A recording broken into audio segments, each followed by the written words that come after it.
2 and URFM 103.7, 20 after 9. We're doing a Monday for you, and we're taking a look at some of the things happening in the tech space for us with No Sweat Tech, and we're back with Verena Franz from Grandade. So, Verena, I know we've got a lot to talk about today, but I actually learnt something from you just completely off topic to start with. Yeah. Because you being a native, your native homeland is Germany. That's right. Your alphabet has 3 more letters than ours does. Yeah, we have U, and Ö as well, the one with the funky little Right. dots. So it's really even harder to learn a foreign language, everybody. It'll be easy. No, it's not. So let's stick with something that is very simple, and that is the online world. Yes. We're going to ask what is a passkey, but it's kind of the replacement step to passwords. So if we go back a little bit first, why do we need something to replace passwords? I guess you actually just said it in the 9 o'clock news. Scams and phishing are the ripest they have ever been. More money has been lost to online scams this year in Australia than has ever before. And that is because people are outsmarting the old password system, username password system. It is getting easier with the technology that's around to hack passwords.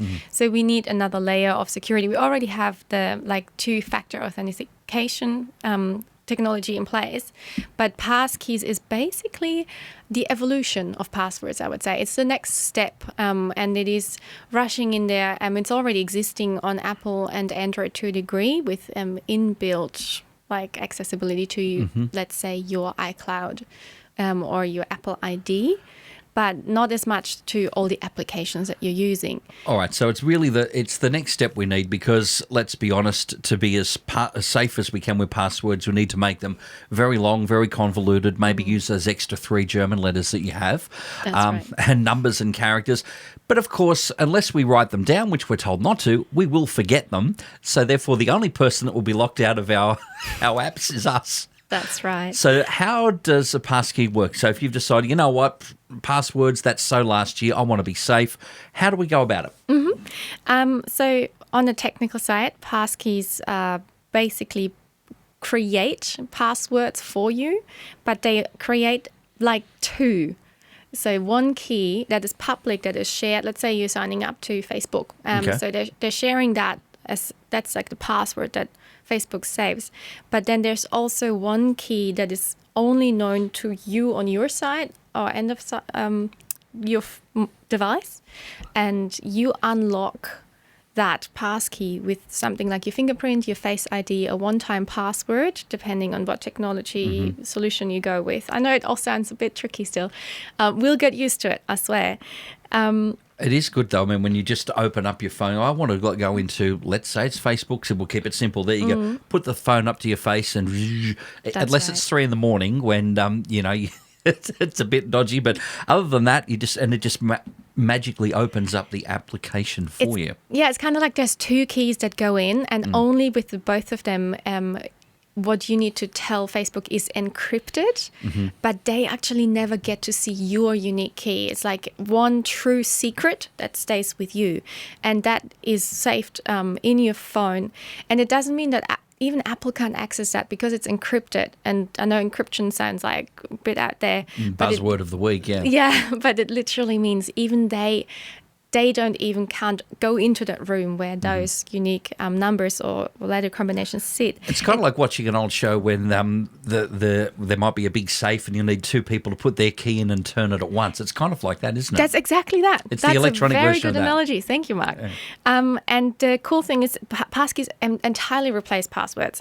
So you don't even make one anymore. It's auto-generated to be really safe, long, and really hard to crack that encryption, and you just use your fingerprint or your Face ID. Or something like a one-time password where they send you that SMS with a code sort of thing. Yes, the message goes to your phone and it'll be the 6 numbers usually, and then you just tap that and it just goes up into the password space. Brilliant. And if we trust our technology experts, it's really resistant to phishing. It's really strong against any of that attempts of fraud. And more websites and apps are coming up to speed to work with Apple and Android. So basically, like we just said, you're like, oh yeah, I have it on my phone, but then I'm on my computer. What do I do? So in the future, you will basically still use your phone and it will fill it in for you on the computer if you install that application that is also on your phone. Which is great, because at the moment you can't sort of have the phone type authentication on computer screens. Not much. So if Apple sort of does it. There, yeah. But if you do it on your phone and then it just opens up on the screen, Look, as long as it seems to be a lot better for moving away from an actual password that we have that the fraudsters can get. So this is probably a good way forward, and it's easier, and we don't have to remember anything. Yeah. So you just choose your authenticator. For us, it's probably going to be our phones where we put the fingerprint on, and that works then across all your devices, which right now it's, still on the one, but it's really rolling out to become across all the devices. So stay on top of this topic. You're going to hear more about it. Passkeys. I don't mind the thumbprint. Like I said, when you're laying in bed and you think, I'll just log into such and such, which you probably shouldn't be doing. There's one now work for you. 3 a.m, the phone sometimes recognises your face. Sometimes it politely says you look terrible, but that's all right. Verena, thank you so much. I'll let you go to log into a couple of apps there. Thanks for your time. Thank you. From Grandaids, it's Verena Franz taking a look at passkeys. They really are the new passwords in a way, the one that you don't have to remember. At 2NURFM 103.7. A broadcast service of the University of Newcastle.